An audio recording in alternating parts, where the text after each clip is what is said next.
Hey guys, my name is Ryan. And my name is Miska. And welcome to Overwatch Central. So whilst I would say that the matchmaking of this season has been much improved and the report system is now taking effect, there's certainly a lot more toxic players in the game than in previous seasons, and in this video we're going to delve into the minds of these kinds of players, work out what makes them tick, and then talk about what to do when dealing with these players, how to win when these players are on your team, and most importantly, how to avoid becoming a tilted player, because it's incredibly easy to become one. The term toxic can be very broad and there are plenty of different types of toxic players. We're going to break down each kind of toxic individual into certain subsections, but we want to start from the beginning of a match. The reason being is because nobody inherently starts the match incredibly abusive. Shut the fuck up, shut the fuck up. Listen here, you pussy ass bitch. I'll teach you how to fucking play this game. Learn how and then I'll fucking push you down the stairs and drown you, bitch. Well, not always at least, but even in that example, the reason why both players reacted badly against one another is because they'd already had history in a previous game. The main culprit of causing early tilt is team comp and potential one-tricks. It's always a tilting experience when your team lock in 3 DPS as Symmetra and you're trying to play tank. And whilst you'd be in the right to be a little bit peeved at your initial team draft, you need to be incredibly careful that it's not just you that causes the initial tilt. This is the main problem. There's an incredibly good video by Day9 on the subject of tilt and toxicity, which we'll link below, but this is the clip we want to highlight. 1 out of every 50 games, there's an initial asshole, but there's too many people who, whenever they see one person be a jerk, they're a jerk right back. Someone on their team says, fucking Sven doesn't even have a BKB. He sucks, reports Sven. And Sven goes, what, you think I say you fucking suck? 95% of the people who are toxic didn't go into the game being toxic, but they felt justified in being an asshole because he was an asshole.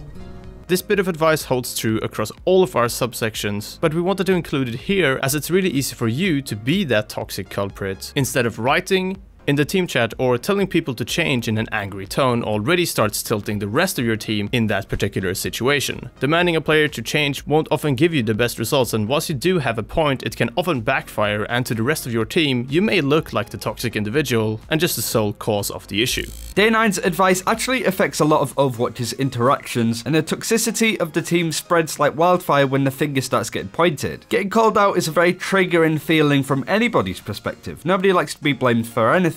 Nobody likes to be blamed for stuff they didn't do, and also players don't want to be pointed out the mistakes that they made for everybody to see. There are certain situations where you make a mistake and it's justified, but very rarely does a game fall on the balance of one player's ultimate, for example. The calling out triggering effect is known as social penetration, which is all about interpersonal perception. It's essentially a study that looks at the reaction and perception that people have about one another and also about themselves. This looks at areas such as what person A believes about person B, whether the beliefs that person A has about person B are matched by that person, whether person A's beliefs about B actually reflect their views on themselves and as a form of deflecting, but also how they think other people perceive them. It can get rather complicated, but it is applicable to Overwatch, and this is why it feels awful when somebody calls you out on stuff, because they pierce into certain layers of your social boundaries. These people don't know you, so it's not a nice feeling when a random person calls you out for stuff. It feels that they're critiquing you, your understanding of the game, the effort you're putting into learning the game, and just you as a person. If somebody randomly came up to you on the street and called you a knob, you'd most likely, as a reaction I suppose, would call them a knob back. What makes this interaction more powerful and more interesting is that if you actually kind of believe that you are in fact a knob, increases that feeling and that aggression as well. But also whether you think the other person is calling you a knob because they believe that they're a knob themselves. You get the idea. Move this over to Overwatch, you have a similar thing. You get upset when somebody calls you bad because you might actually think that you are playing bad or are actually bad at the game. And you might get even more annoyed when somebody calls you bad and calls stuff out when that player is the one underperforming and they must know it. It becomes an echo chamber of toxicity that affects everybody around you, and that's exactly what happens in Overwatch competitive. So what's the best thing to do when somebody calls you out for being shit at a game? Ignore it, maybe try and de-escalate it by saying that you're trying your best. If you made a mistake that frustrated people, own up to it, apologize I suppose.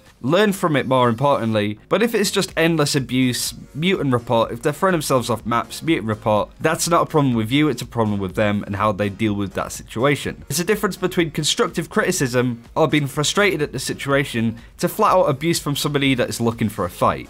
The last two subsections we want to go over are one-tricks. One-tricks are fairly easy to deal with in a game actually, and just to talk to and work around, but it's surprising how many players just refuse to do that. If you have a one-trick player on your team, it's incredibly pointless getting upset at them at the start of the match if they lock in their hero, because you know they are not going to change if they have 200 hours on Hanzo and then 1 hour on the next hero down that list. Of course, having such a niche pick on your team puts you at a disadvantage to some degree, but there's always a chance it can go well and that you can actually win. At the end of the day, they have a lot of experience on that hero, so it may just work out fine in the end. There are a lot of situations that aren't going to fare well, but it's the difference between having a 40% chance to win versus a 0% chance to win a lot of the time, and this part is all about working together as a team, as cheesy as that sounds. Work around that one trick, use their heroes to your advantage, and if it's a niche pick like Reaper or Pharah, it might take a while for the enemy to be able to deal with your strategies. The last option that we wanted to go over are the DEFCON 5 throwers and griefers who you just can't talk down. The players that throw for not getting certain heroes or just throw for no real reason at all, you can't really do much about. Just mute, report them if needed, and continue to keep playing. Don't react or respond to them or let them ruin your day essentially. They are probably saying their stuff for a reason because they're frustrated themselves, but there's no point in really getting involved in that situation. Unfortunately, there isn't much you can actually do here, but over time some of these players definitely do change, and changes will be made to the game as well to just iron this out and get rid of some of these players. And that's it for this time. Thank you very much for watching. Do let us know what you do to try de-escalate situations with toxic players within Overwatch. It's a difficult thing. We all get caught up in it now and again, dealing with some horrible people in this game, but it's part and parcel of competitive games. The level of throwing in Overwatch though is massive compared to other games. So hopefully this is something that gets sorted over time and gets looked at. But until next time, take care. We'll see you then.